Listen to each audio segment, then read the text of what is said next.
Baik. Assalamualaikum warahmatullahi wabarakatuh.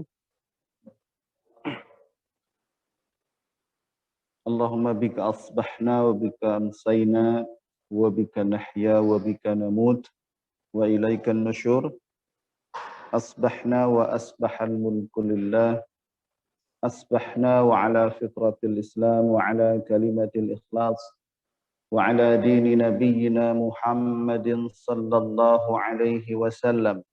وعلى ملة أبينا إبراهيم حنيفا مسلما وما كان من المشركين فأحمده وأشكره على سائر الأنعم أشهد أن لا إله إلا الله وحده لا شريك له وأشهد أن محمدا عبده ورسوله لا نبي بعده ما بعد.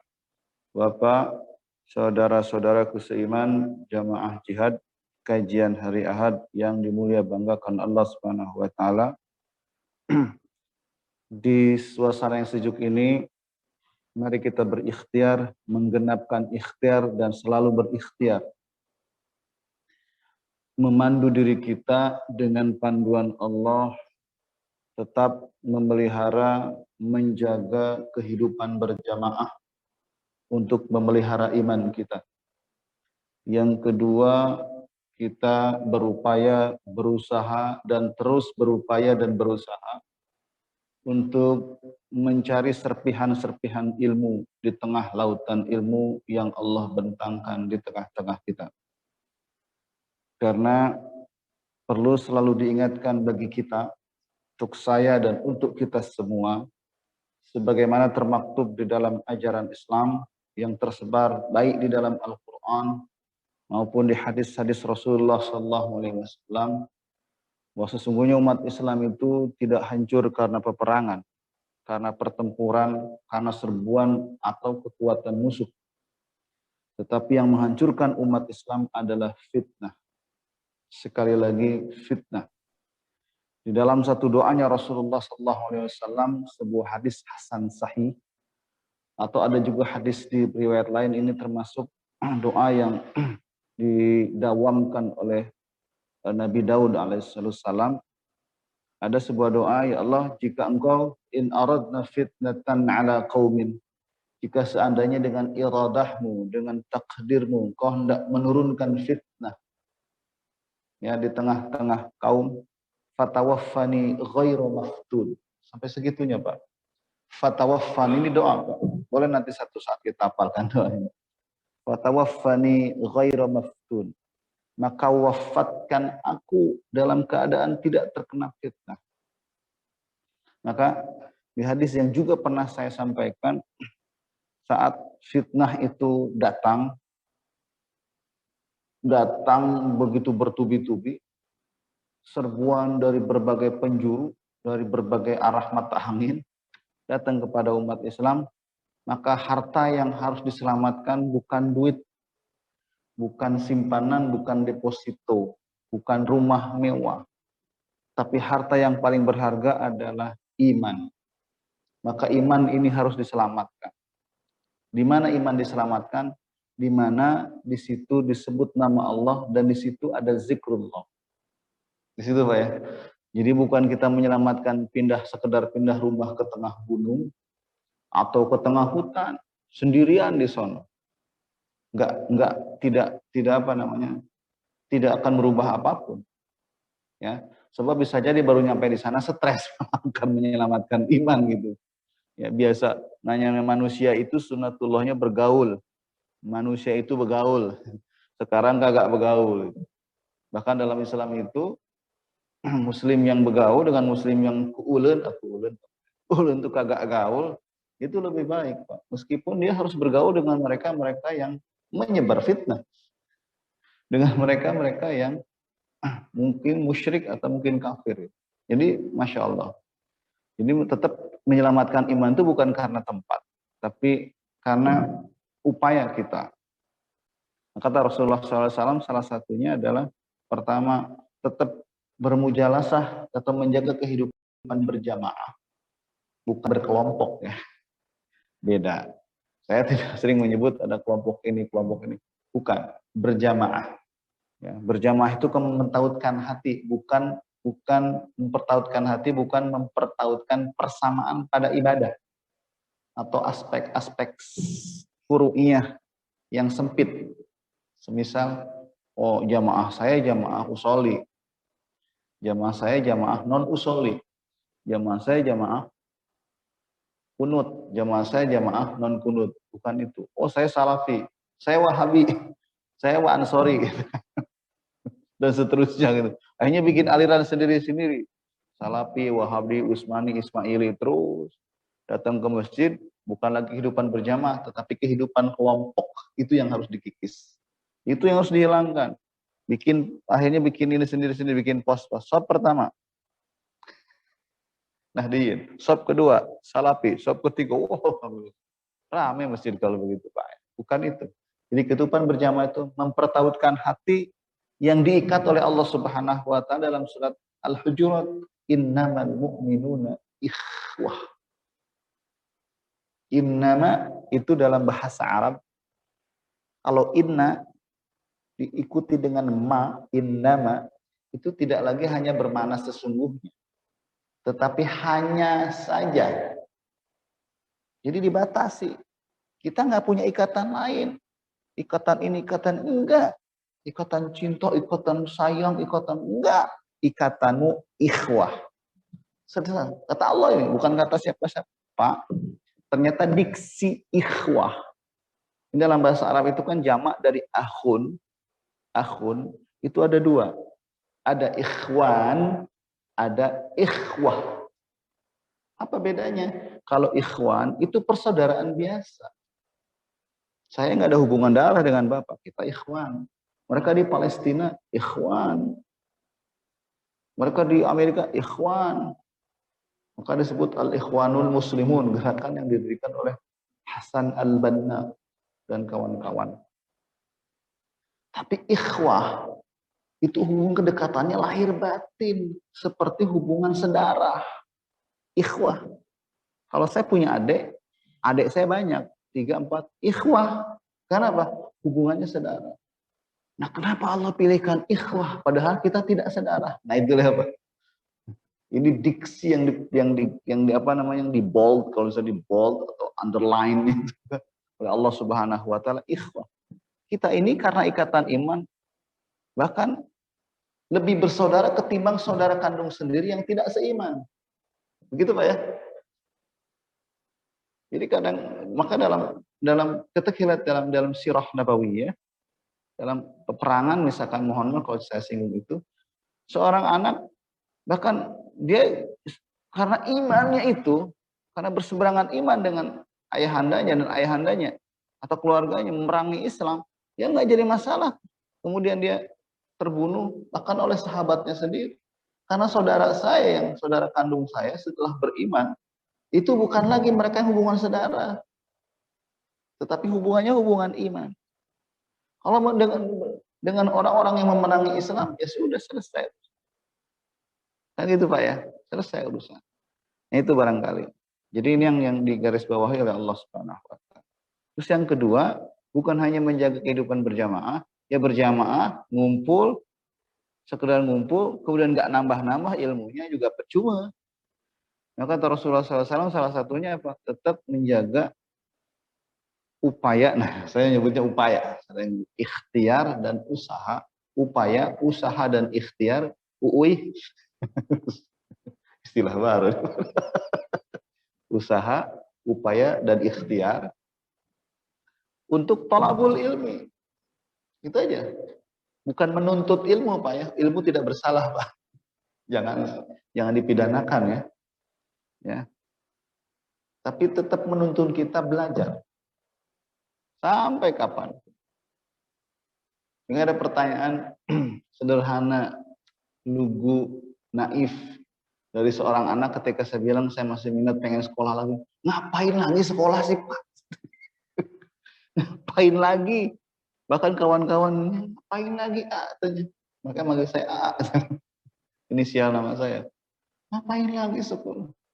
Ngapain belajar lagi? Udah itu aja. Justru saya bilang, semakin saya belajar, semakin tahu bodohnya saya. Jadi kalau sekarang saya nggak belajar, hanya sekedar memanfaatkan apa yang saya tahu sekarang.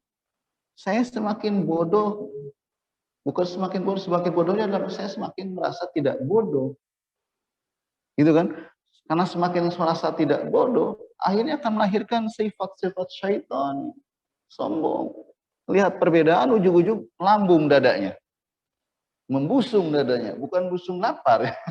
Kalau membusung dadanya, ini beda sama gua. Nah, jurus yang terjadi adalah klaim-klaim kebenaran itu yang terjadi, Pak. Maka saya bilang kehidupan berjamaah itu adalah jangan busungkan dada, rendahkan hati. Lihat para ulama. Kalau orang-orang alim itu cara duduk, cara memandang, cara menyikapi orang aja berbeda. Ada yang baru ngeliat orang udah gini. Saya dari attitude itu saja, Pak, sebenarnya sudah mudah. Mudah ditebak, Pak. Sebenarnya mohon maaf. Saya sering berkunjung kepada yang sebut orang-orang alim. Saya nggak membedakan jamaah NU, ke Muhammadiyah, Persis. Nah, kalau mereka berakhlak, punya attitude ilmu, tidak akan mengatakan musungkan dada, ujuk-ujuk dia merasa dirinya besar. Salah satu, mohon maaf saya tidak bermaksud gulu, tapi saya bersyukur pernah berguru pada beliau, Kiai Aceng Zakaria misalnya. Kalau menghadapi muridnya udah jauh nggak ketemu, dia selalu merapatkan kakinya. Ini yang saya baru di situ saja sudah merapatkan kakinya, nggak, kecuali kalau misalkan lagi santai gitu kan kita pakai kaos gitu. Ya biasa kita juga sama begini gitu. Jadi kalau dia menghadapi formal murid-muridnya, termasuk saya saat itu mewawancara, dia merapatkan kakinya, lipat tangan seperti ini, dan selalu ada pertanyaan-pertanyaan yang membuat saya jadi bangga. Mau ngasih ilmu apa? Mau ngasih ilmu apa? Ada yang baru nggak? Insya Allah. Pertanyaan ini kan, ini ciri pertanyaan seorang alim, Pak. Kalau menurut saya kurang apa dia? Kurang apa? Lihat pemandangan di belakang beliau saja itu dari mulai pintu ruang tamu sampai ke dalam itu sederet kitab-kitab buku semua. Kurang apa? Dia menulis sekian puluh buku, hampir mungkin di atas 60 buku itu kan. Dari sejak muda sampai beliau sudah usianya 70-an tahun. Kurang apa? Tapi pertanyaan itu pertanyaan alim. Masya Allah.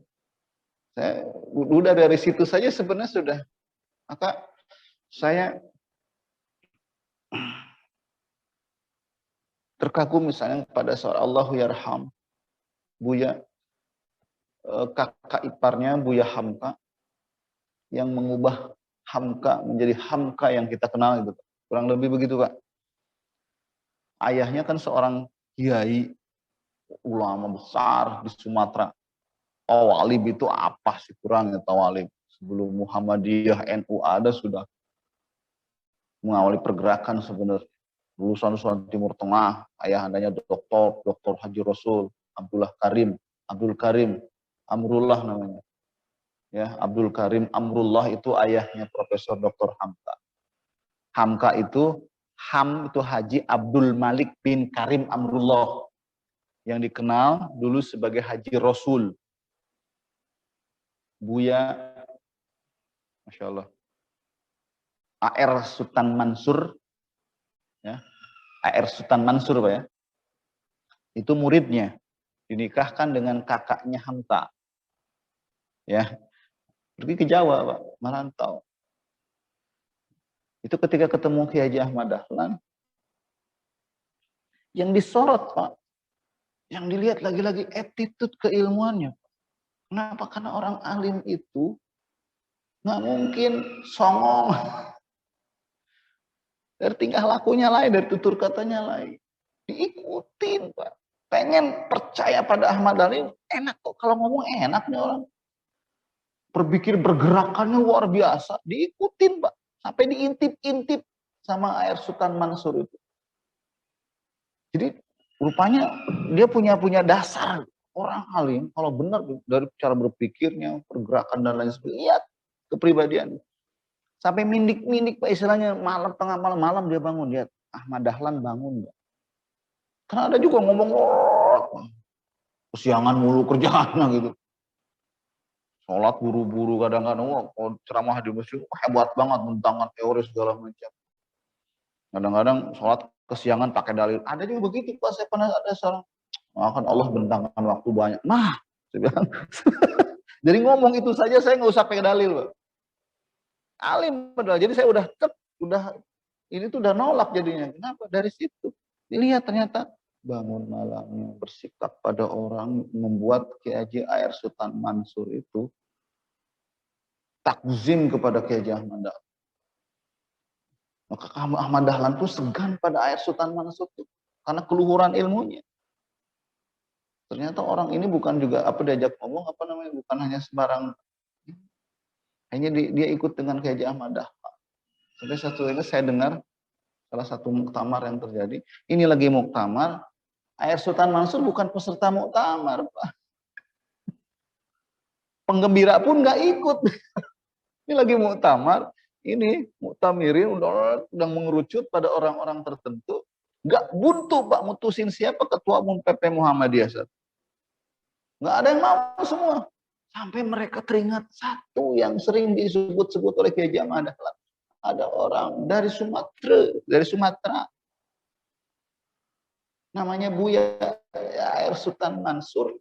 Itu mengikuti Kiai Haji Ahmad Dahlan sampai meneliti kehidupan sehari-harinya. Kayak ini cocok. Ini baru terjadi dalam sejarah persyarikatan besar Muhammadiyah itu. Muktamar mentor. Sekali-kalinya Pak, sampai sekarang enggak. Itu sekali-kalinya tahun. Itu sebelum tahun 60-an ya. Tahu Abu Sultan Mansur tuh ya. Sebelum tahun 60-an. Karena sebelumnya kan ada Mas Mansur, segala Mas Mansur itu mantan ketua PP Muhammadiyah. Air Sultan Mansur. Orang pertama yang berasal dari luar Jawa. Ketua umum PP Muhammadiyah pertama yang berasal dari luar Jawa.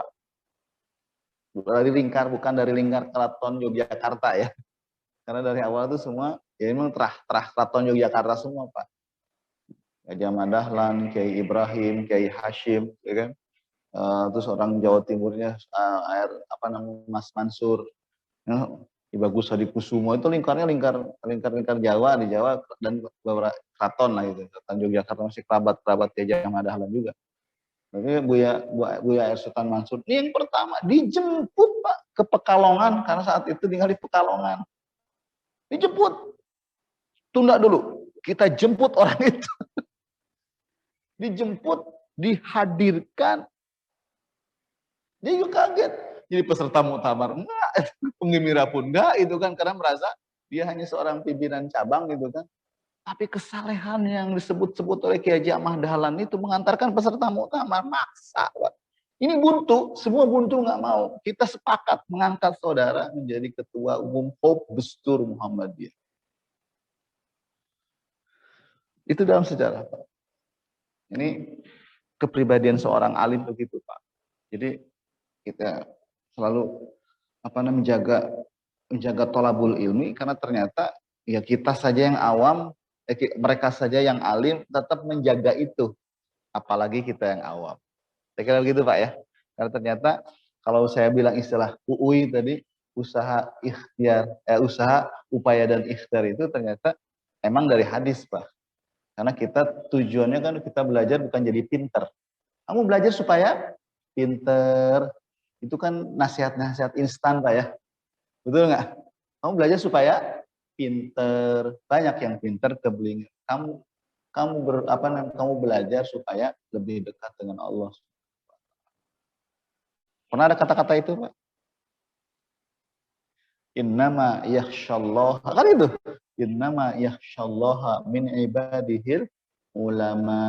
Yuk kita ganti. Kamu belajar supaya apa? Supaya lebih dekat dengan Allah. Karena di antara sekian banyak hamba Allah yang dekat dengan Allah, yang takut kepada Allah, ya ulama.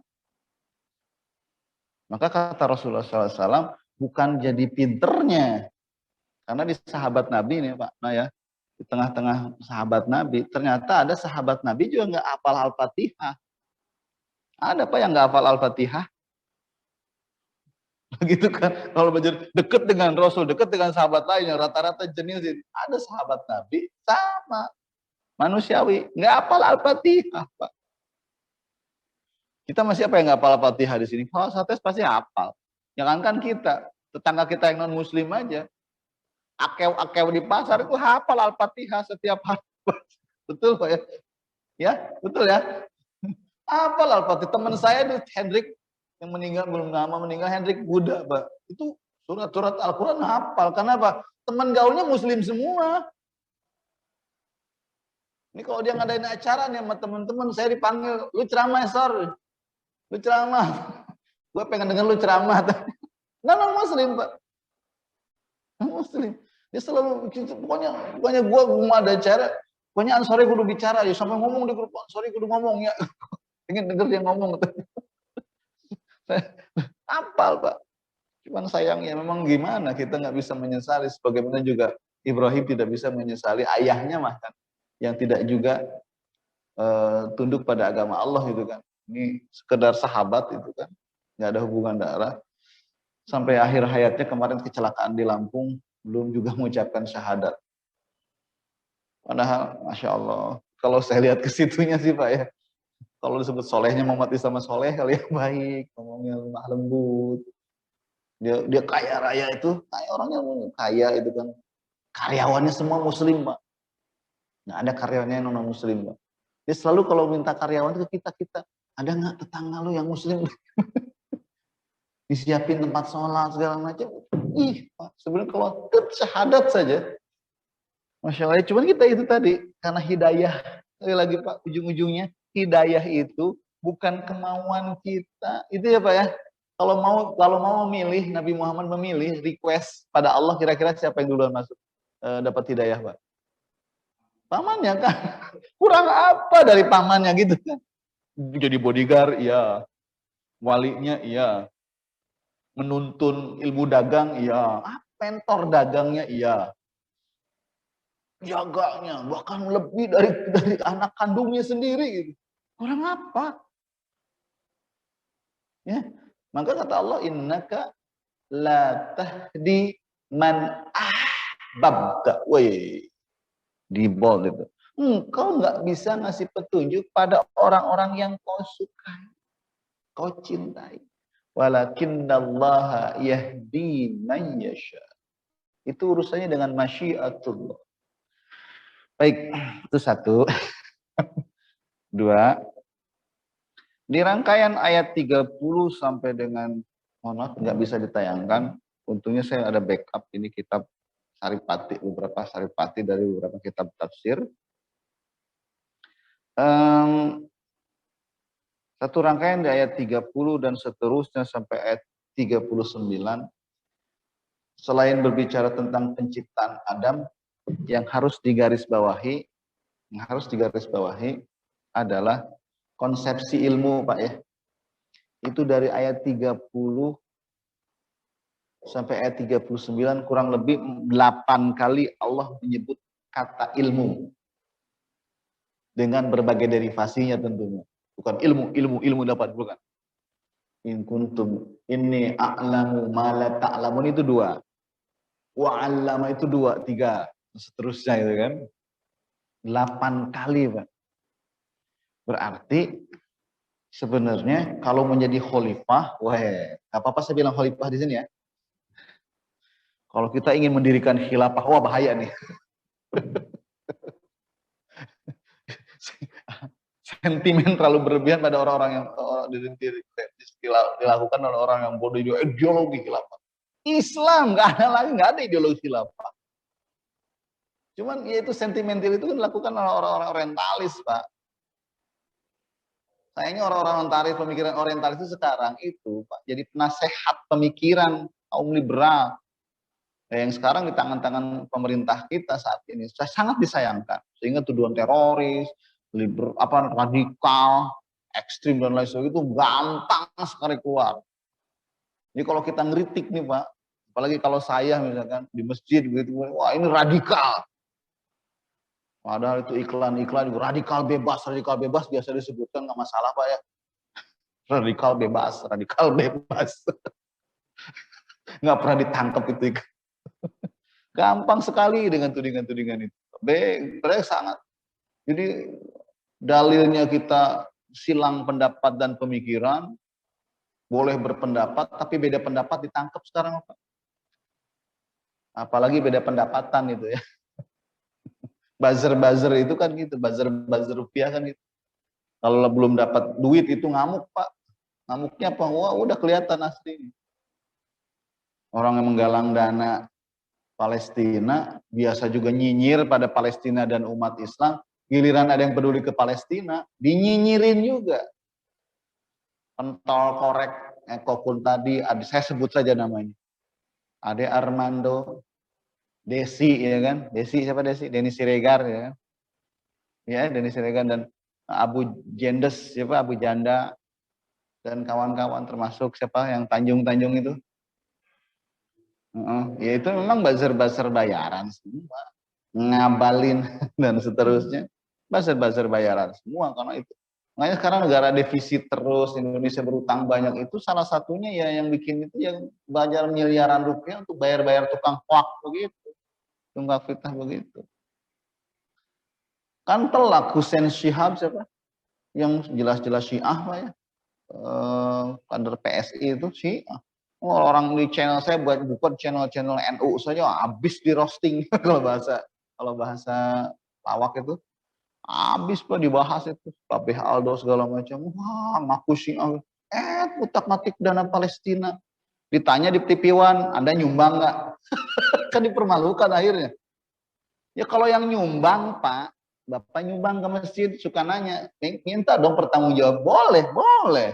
Karena saya ingin dana yang saya sampaikan itu memang sesuai amanah. Itu Pak ya, bisa dibuka, udah Pak, insya Allah sudah disalurkan, gini-gini. Boleh nanya, boleh, karena dia nyumbang. Ini nggak nyumbang, bikin fitnah, nuntut ini segala macam. Makanya gitu, ya saya nggak mau riak. Coba nanti dibuka. Siapa si Fahad Pahdevi ya? Ini Fahad Pahdevi itu teman sekelasnya Adi Hidayat Pak. Di Garut, Arkom Garut, teman sekelasnya, cuma sempat agak miring-miring. Akhirnya balik lagi lah, memang persahabatan susah di ini ya. Baik, itu tentang ilmu Pak, tentang ilmu. 8 kali Allah ya. Terus ada persoalan-persoalan di ayat itu, ada banyak pertanyaan ya. Misalnya kaifa yasihhu sujudu li ghairillah. Weh, ini pertanyaan pertama. Kaifa yasihhu, bagaimana bisa dibolehkan, bisa dibenarkan sujud kepada selain Allah? Pertanyaan itu. Seperti perintah Allah, usjudu li Adam. Itu salah satu persoalan yang diangkat. Wal jawab, jawabannya para ulama dirumuskan oleh As-Sa'buni itu, anna sujudal malaikah. Sesungguhnya sujudnya malaikat, kalau kita baca tafsir-tafsir klasik, Pak, itu memang tidak ada analisa-analisa begini. Karena analisa-analisa begini tuh lahirnya di tafsir-tafsir kontemporer ya. Sejak munculnya tafsir Al-Maraghi lah. Al-Maraghi itu agak mirip-mirip dengan tafsir Ibnu Katsir Pak. Al-Maraghi. Maka kalau untuk mereka para kaum pergerakan itu rata-rata tafsir Al-Maraghi jadi rujukan. Ini salah satu Grand Sheikh Al-Azhar ya, tafsir Al-Maraghi. Dan sistematis banget itu. Enak banget memang baca. Sama seperti kalau yang klasik saya enak baca kitab tafsir Ibnu Katsir. Yang lain enak, cuman kadang-kadang kalau kita kurang kosakata karena saking kecilnya dan banyaknya itu bisa jadi enak kalau yang ini mah ya, kalau kurang sabar itu. Karena urainya panjang. Karena sebelum masuk ke intinya itu dibaca riwayat dulu. Kalau baca At-Tabari itu kan panjang. Ini kalau uraian Ibnu Katsir itu kok simpel ya, makanya jadi rujukan kali ya. Termasuk yang dituliskan oleh Syekh Grand Sheikh Al-Azhar Al-Maraghi itu, tafsir Al-Maraghi. Nah dari mulai tafsir Al-Maraghi itu biasanya ada analisis begitu. Karena beliau kan membaca, mengkaji, ngudek-ngudek, emang spesialis mereka itu. Itu semua kitab tafsir klasik Pak.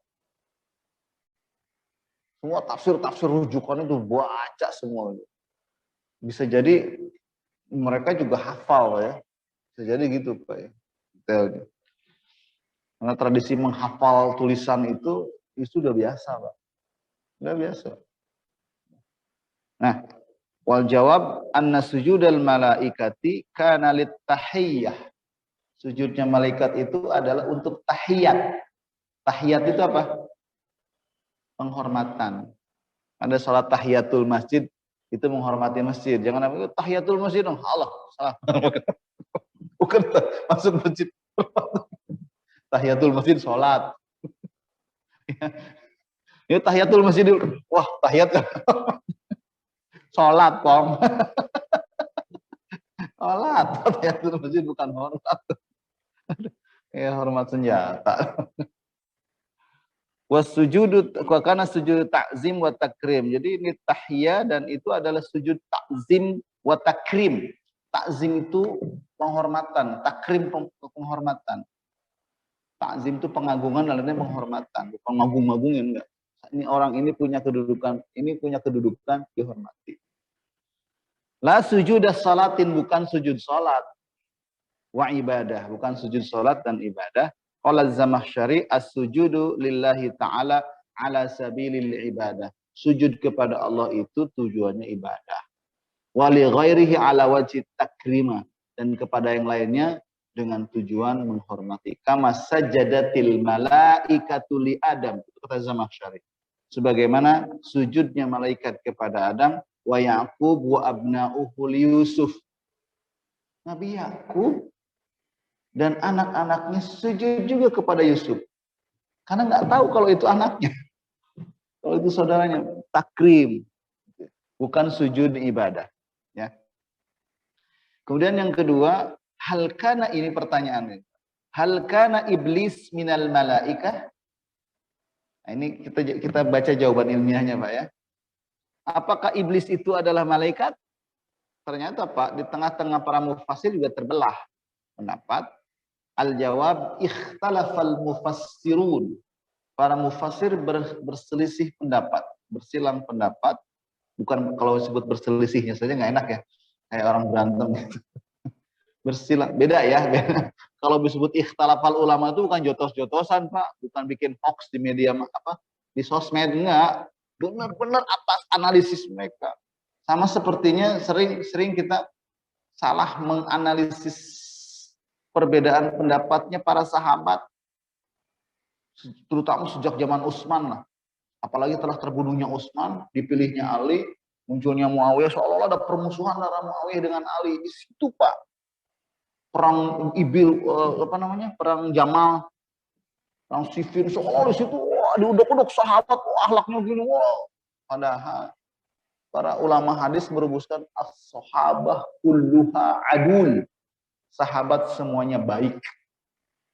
Gak boleh dicari celahnya. Apalagi sahabat-sahabat seperti Muawiyah yang dijanjikan surga.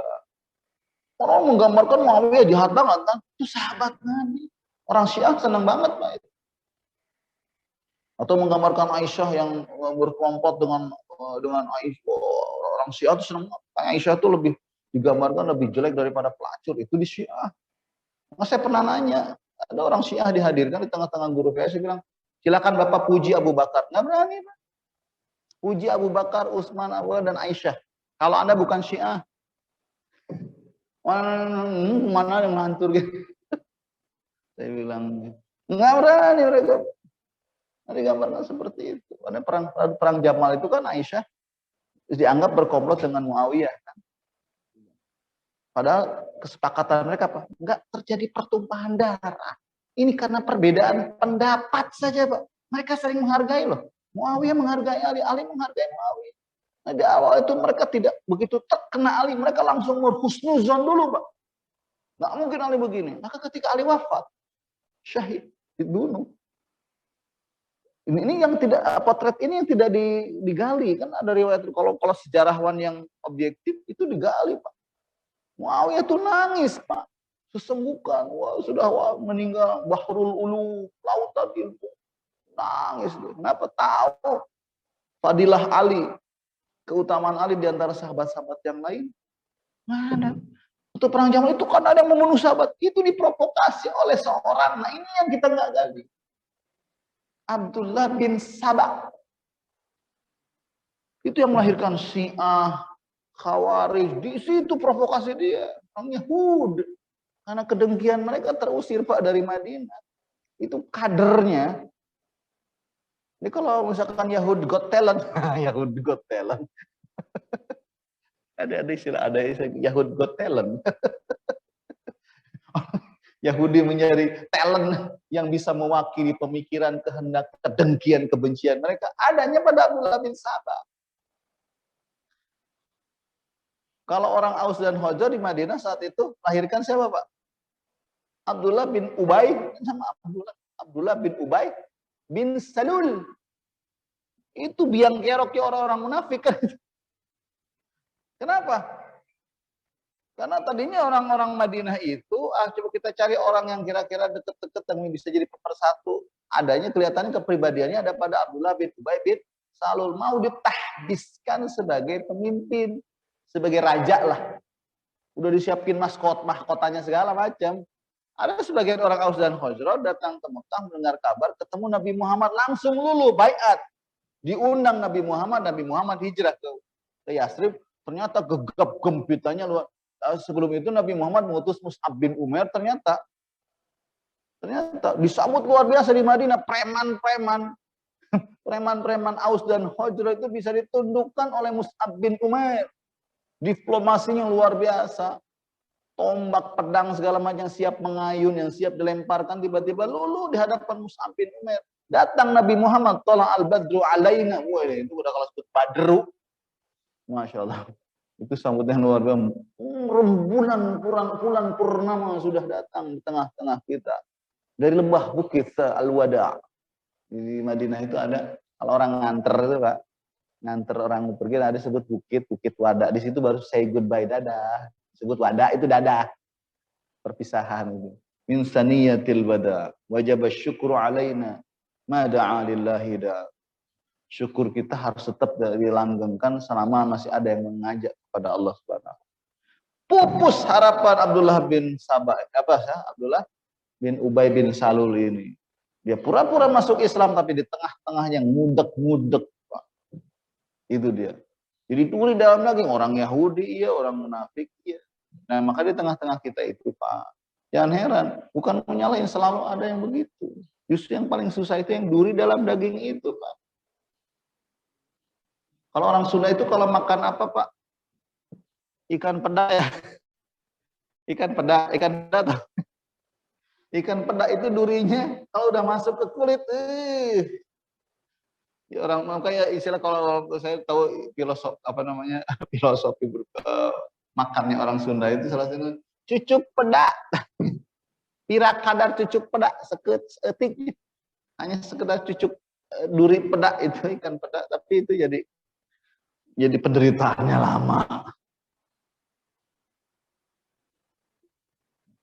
Allah Subhanahu wa taala istalafal mufassirun ala qaulaini, pada dua pendapat.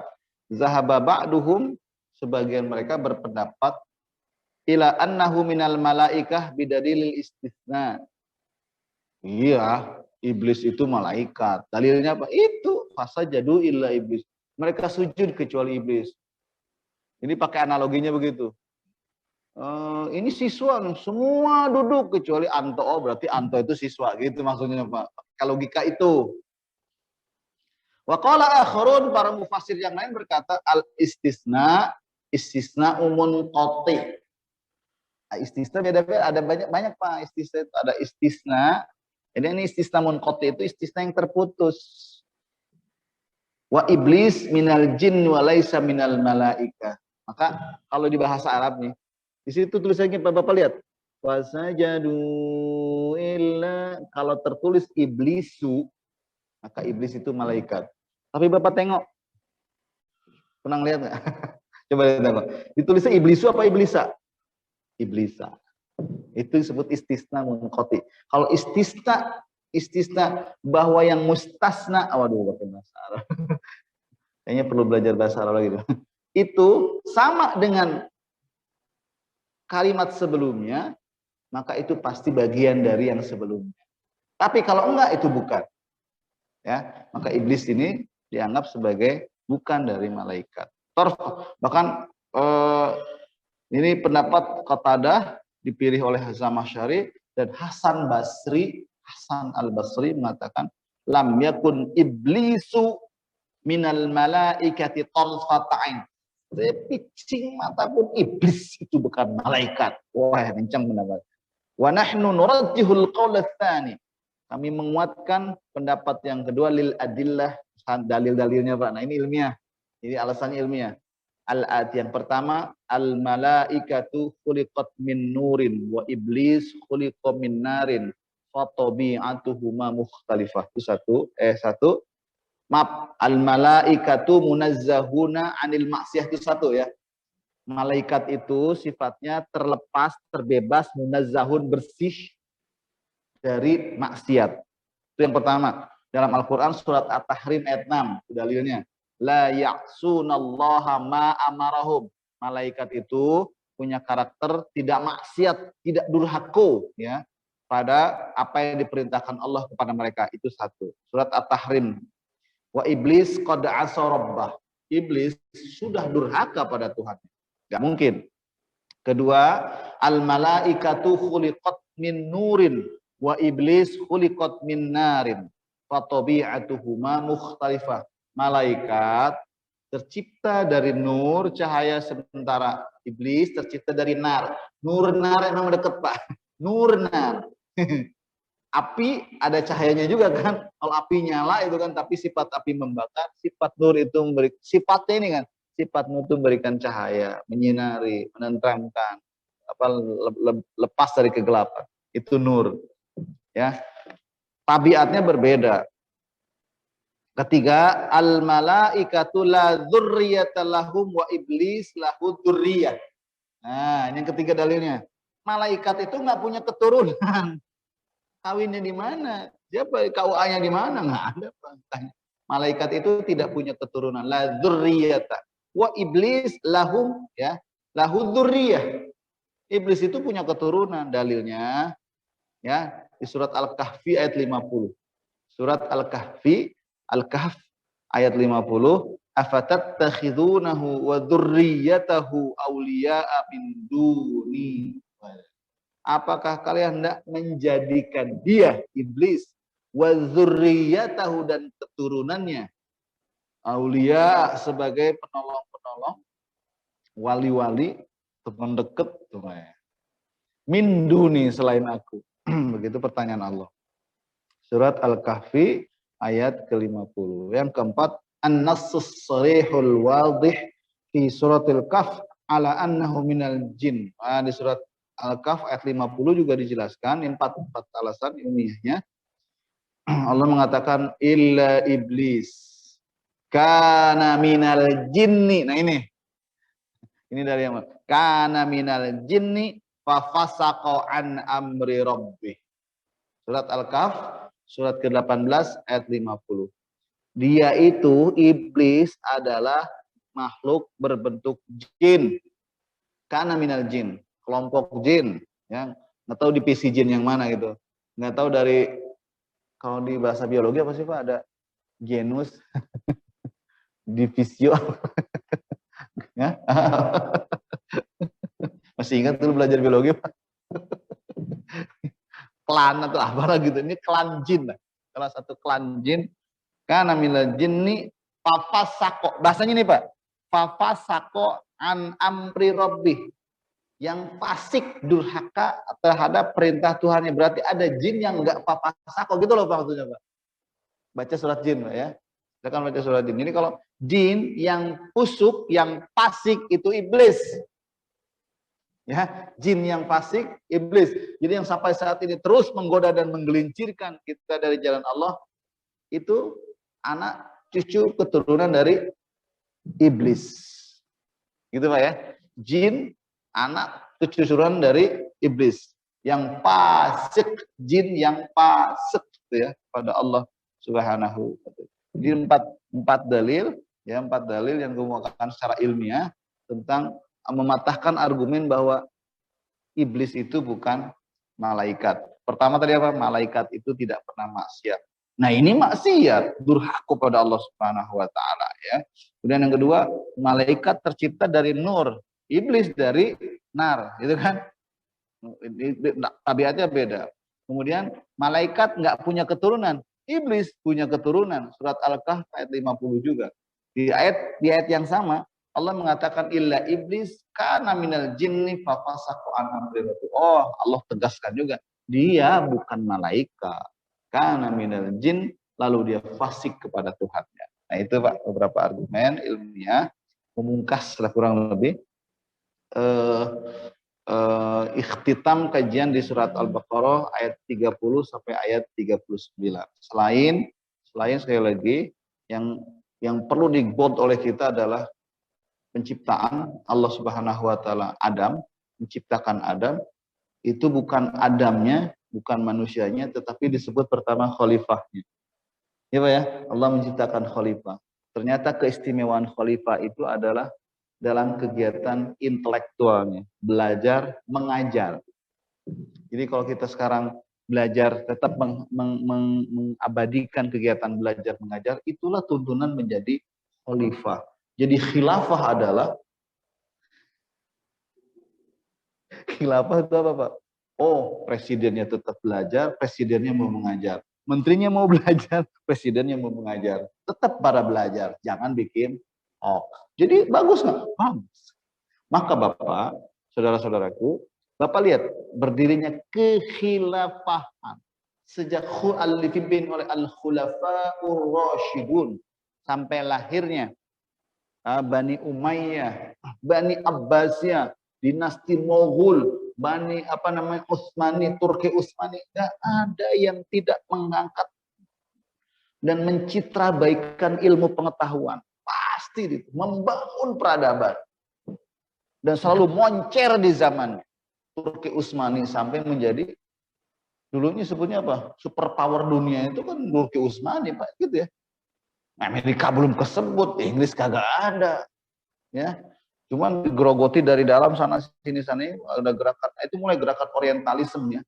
Orang Barat tuh maju dengan orientalisme itu karena dikumpulin orang-orang pinternya, gali ilmu Islam, bikin hoax gitu Pak. Ada yang begitu belajar dia nggak bisa bikin hoax, masuk Islam ada. Ada yang belajar, wah ini ilmu bagus, nulis akhirnya Pak. Orientalis yang jujur itu kan tidak masuk Islam tapi mereka jujur tulis. Tapi ada yang tujuan yang paling utama, kebanyakan mereka bikin hoax tentang Islam. Mereka menghafal Al-Quran, menghafal hadis, jangan salah. Gaya-gaya Adi Hidayat itu orang orientalis juga melakukan seperti itu, menghafal kitab tafsir, hafal. Dan itu dilakukan oleh mereka calon-calon paus. Pastur-pastur nih, masuk gerakan orientalisme, berangkat ke barat, berangkat ke timur tengah, menguasai itu Pak, mereka hafiz Quran. Yang dulu saya lihat yang diterbitkan, buku diterbitkan oleh Wami kalau nggak salah, sudah diterjemahkan ke bahasa Indonesia. Itu salah satunya menyinggung gerakan al-istisyraq. Jadi kalau ada al-istisyraq dari kata syarq, itu gerakan orientalisme, gerakan ketimuran itu. Itu salah satunya juga menyinggung di sana salah satu tema lagi tentang pengukuhan menjadi paus. Wais Pak, Masya Allah itu menjadi paus itu prosesnya ternyata proses ilmiah banget. Maka nggak heran kalau banyaknya jadi paus itu rata-rata ilmuwan. Ada yang ahli fisika, ya kan banyak. Yang sebelumnya yang Benediktus siapa yang mengundurkan diri ya? Paus Benediktus yang sebelumnya itu, ya ahli fisika itu kan ilmuwan ini. Sebelum-sebelumnya apa? Syaratnya menguasai salah satu keilmuan Timur Tengah Pak. Jadi mereka bikin disertasi, kitab Pak. Disertasinya pakai bahasa Arab kayak begini Pak. Hafiz Quran itu biasa, hafiz hadis. Nanti dipresentasikan. Salah satunya apa? Bagaimana? Ya itu dia menulis itu, tetapi mereka mengkritik kitab suci Al-Quran, mengkritik Nabi Muhammad, hanya mengkritik tapi mencaci. Itu Pak, sudah. Maka nggak heran kalau Senoek Kurgronya itu kan orientalis Pak. Belanda, saya tadi bilang Islam tidak bisa dikalahkan dengan senjata. Ketika sudah kewalahan, itu yang diundang bukan bala bantuan tentara, bukan senjata yang ditambah Pak. Tapi diundangnya Senoek Kurgronya. Syukur-syukurnya seorang sosiolog, sejarawan juga. Apa? Dia ngerti. Jadi yang saat itu mulai Psy-war itu udah mulai, Pak. Psy-war itu sudah mulai. Perang, apa namanya? Perang pemikiran itu udah mulai dilakukan itu. Jadi lewat penulisan sejarah. Itu dianalisis. Oh, orang Aceh kelemahannya gini, gini, gini. Dia ngaduk-ngaduk di dalam, Pak. Datang ke sana, syukur-syukur meyakinkan, Pak. Dia bisa baca Quran bagus, bahasa Arabnya fasih. Syukur-syukurannya. Dia tinggal di Mekah lama, Pak. Dia pura-pura jadi muslim dulu, jadi pura-pura jadi muslim supaya dia mudah belajar. Datang ke Indonesia pun sama. Oh, torbusnya torbus apa namanya, ulama-ulama Mesir ngomong bahasa Arab, oh fasih, baca Qurannya fasih. Kurang apa? Ya, tapi dari situ dia ngobok-ngobok dan ngubek-ngubek umat Islam. Nah, ini pertanyaan-pertanyaan harus jawab oleh kita, ya. Allah Subhanahu wa taala, ini masih ada waktu nggak? Sedikit saja kita baca ya, sampai syuruk. Udah masuk syuruk ya? Sekitar 10 menit lagi lah, paling lama. Kita masuk selanjutnya di episode berikutnya di ayat 40 sampai 43. Kita mulai di surat Al-Baqarah sampai nanti sampai penghujung juz pertama di surat Al-Baqarah, masih nyambung, Pak. Sekali lagi, ini masih berbicara tentang Yahudi. Dari mulai ayat ini nih. Panjang, namanya surat Al-Baqarah. Al-Baqarah kan nanti ada di pertengahan, di ayat sekitar ayat apa namanya 50-an itu udah sampai seterusnya 60 dan seterusnya. 60 itu masih berbicara tentang mereka lah. Tentang Bani Israel. Jadi betapa panjangnya, betapa pentingnya Allah menjelaskan, mengurai, jelaskan tentang mereka dan karakternya supaya tegas pada kita. Kalau sekarang masih mereka jadi trending topik bikin masalah dunia, emang dalam Al-Quran pun jadi trending topik, Pak. Ya gitu, Pak. Jadi trending topik di dalam Al-Quran. Sekarang mereka bikin yang trending topik. Selalu begitu. Sedikit kelihatannya, kalau dalam bentuk wujud negara kan Israel itu kan cuma di Palestina. Tapi kok bisa ngubek-ngubek? Ya ngubek-ngubek semua kan. Amerika nggak berdaya, negara-negara Eropa nggak berdaya gitu. Kenapa? Siapa sebenarnya? Jadi mereka oke, kelihatannya ada negara yang berbeda, Amerika, tetapi Pak, yang megang kendalinya orang-orang Israel ternyata. Lobby-lobbynya itu, lobby-lobby. Yang disebut lobby-lobby itu kan ya pentolan-pentolan pentingnya. Maka coba Bapak tengok dah sejarahnya. Presiden-presiden yang nantangin orang Yahudi kan pasti dibunuh. Ya Pak ya? Presiden-presiden yang nantangin orang Yahudi termasuk Abraham Lincoln kan. Abraham Lincoln. Siapa lagi?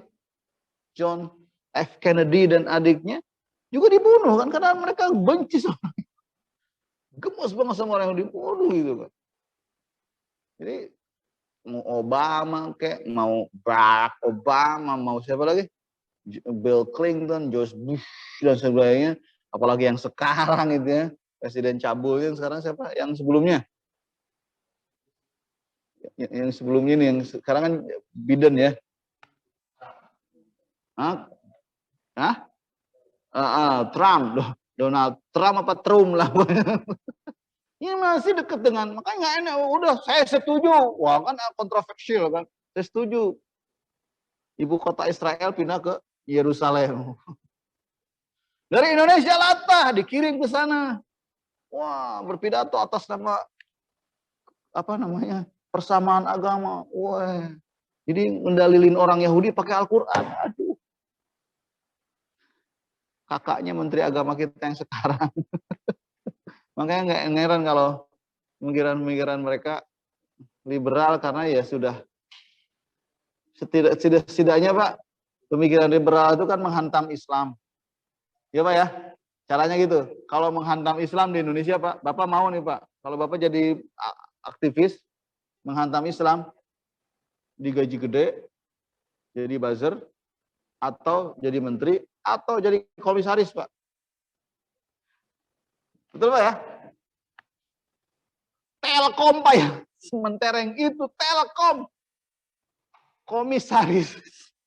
Komisarisnya Pak begitu masuk oleh direktur copotin antingnya. Enak kali, astagfirullahaladzim.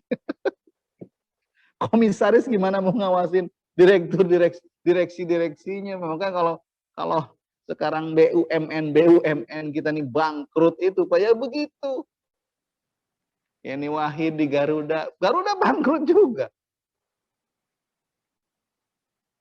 Nggak tahu ini salah urus negeri ini, Allah. Ya ini nggak ngomong, tapi memang fakta Pak.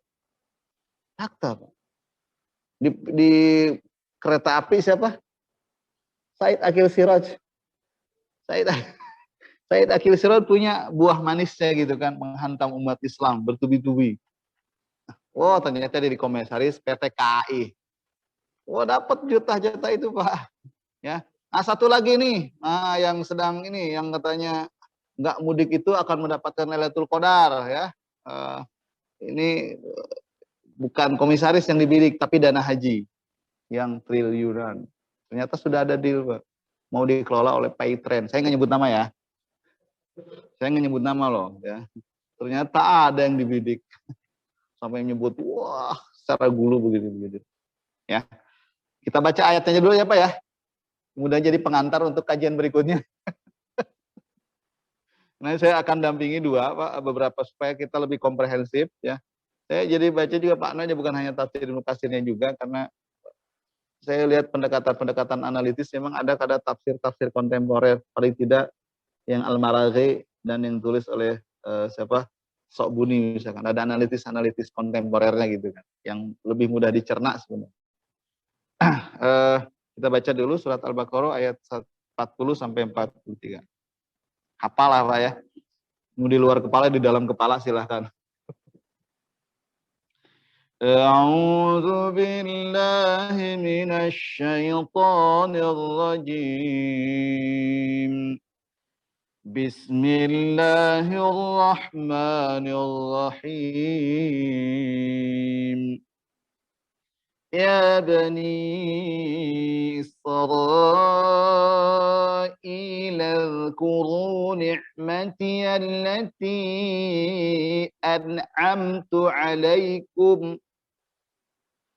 نعمتي التي أنعمت عليكم وأوفوا بعهدي أوف بعهدكم وإياي فارهبون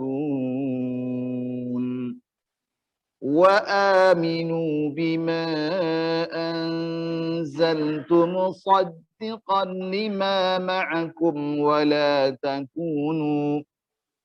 ولا تكونوا أول كافر به ولا تشتروا بآياتي ثمنا قليلا وإياي فاتقون